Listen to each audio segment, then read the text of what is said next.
Mga ka-trip, nandito tayo ngayon sa may Pundakit, dito sa may San Antonio, Zambales. So kung nagpaplano kayo ng bakasyon, so isa ito sa napakagandang puntahan dito sa may Zambales. Ang Pundakit ay isang coastal barangay sa San Antonio, Zambales. Kilala ito bilang jump-off point papunta sa mga sikat na coves at islands tulad ng Anawangin Cove, Nagsasa Cove, Talisayan Cove, Capones Island at Camara Island. Kaya ngayon 2026, ang San Antonio, Zambales ay kinilala bilang Top Tourist Destination Municipality sa Tres Awards ng Department of Tourism, Central Luzon. Kilala ang bayan ng San Antonio sa mga tahimik na cove at island hopping spots. Patuloy ang pagdami ng turista na talagang nahuhumaling sa crystal clear na dagat nito. At para sa mga hikers, siguradong magugustuhan nyo ang pag-akyat sa Mount Pundakit at ang pagbaba papunta sa Anawangin Cove. Perfect combo ng adventure ng bundok at dagat. Malaki ang naitutulong ng turismo sa ekonomiya ng bayan ng San Antonio dahil nagbibigay ito ng kabuhayan sa mga residente tulad ng mga bangkero, tricycle driver, vendor at resort workers. Kahit hindi luxury destination, patok ito sa mga budget travelers. Tara mga ka-trip at explore natin ang Pundakit San Antonio, Zambales. Isa na naman trip na puno ng adventure at mga masasayang alaala. Para lagi kang kasama sa trip namin, huwag kalimutan mag-like, share at subscribe. Leave no trace mga ka-trip, iwan ang alaala at huwag ang basura. Tara, trip tayo!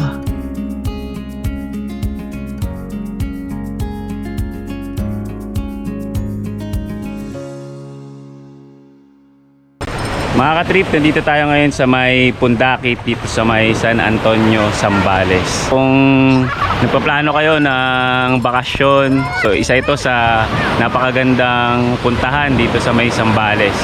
So kung nakikita nyo, yan yung mga bangka na pwede nyong sakyan kapag mag-island hopping kayo. So maraming mga island and mga coves na pwede nyong pasyalan.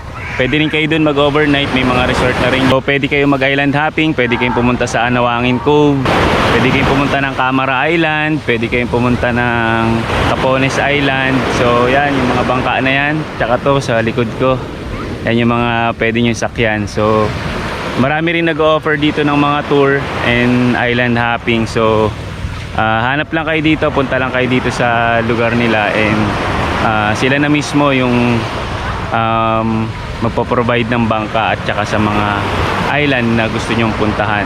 And marami ring resort dito na pwede nyo pag-stayan. Pwede kayong makakuha ng mga may rooms, may aircon, or yung iba naman nagte-tent pitching lang dito.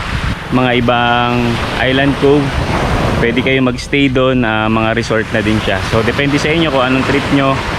Kung mas gusto nyo mag-stay dito mismo sa may Pundakit o sa mga island cove. So napakagandang experience and makikita nyo yung sobrang linaw talaga na tubig. So nag-start pala kami dito, nag-hike kami sa may Mount Pundakit, tapos bumaba kami ng Anawangin Cove. So nag-stay kami doon. After namin mag-stay doon, sinundo kami ng bangka and nagpunta naman kami sa Capones Island. So napakaganda ng Capones Island, talagang sobrang linaw ng tubig. Talagang kala mo nasa Boracay ka na sa sobrang linis ng tubig. And so napakaganda doon mag-picture, family bonding. So kapag papasyal kayo ng Zambales, try nyo pumunta dito sa may Pundakit. So yun mga trip, pag pumunta kayo dito sa may Pundakit, may mga parking area na rin dito. Kung gusto nyo iwan yung sasakyan nyo, pwede nyong iwan doon and magbabayad lang kayo. Meron na rin dito mga kainan, may mga tindahan, so kompleto na rin. Kaya kung may mga kailangan kayo, mas madali rin kayo makakabili. Yan. So ito yung street nila, so dito kayo bababa and pupunta sa may beach area.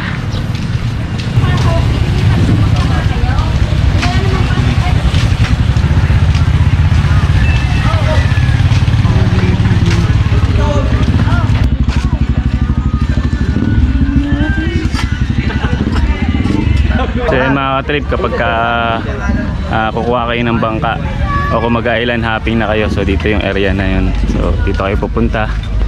Yan, dito yung terminal nila ng mga bangka. So marami na kayong mga makuha ang bangka dito, mga nagga-guide, nagtutour. So depende na sa inyo yun kung magkano magiging usapan nyo and kung saan kayo mga island na pupunta. So ito, meron siyang karugtong na ilog. Yung ibang bata dito na rin naliligo. Ayan o. Sana maalagaan natin yung mga ilog natin para mas ma-enjoy pa ng mga kabataan. Grabe mga katrip, ang dami nating pwedeng explore kaya talagang top tourist destination ang San Antonio, Zambales. From crystal clear na dagat, island hopping at mga coves hanggang sa adventure sa Mount Pundakit, lahat sulit na sulit. At syempre, pag uwi mo, huwag kalimutan bumili ng pasalubong. Lalo na ang mangga ng Zambales na kilala sa pinakamatamis na mangga sa buong mundo. Samahan nyo kami hanggang sa susunod na trip. Huwag kalimutan mag-like, share at subscribe. Leave no trace mga katrip. Iwan ang alaala at huwag ang basura. Tara, trip tayo! Sarap!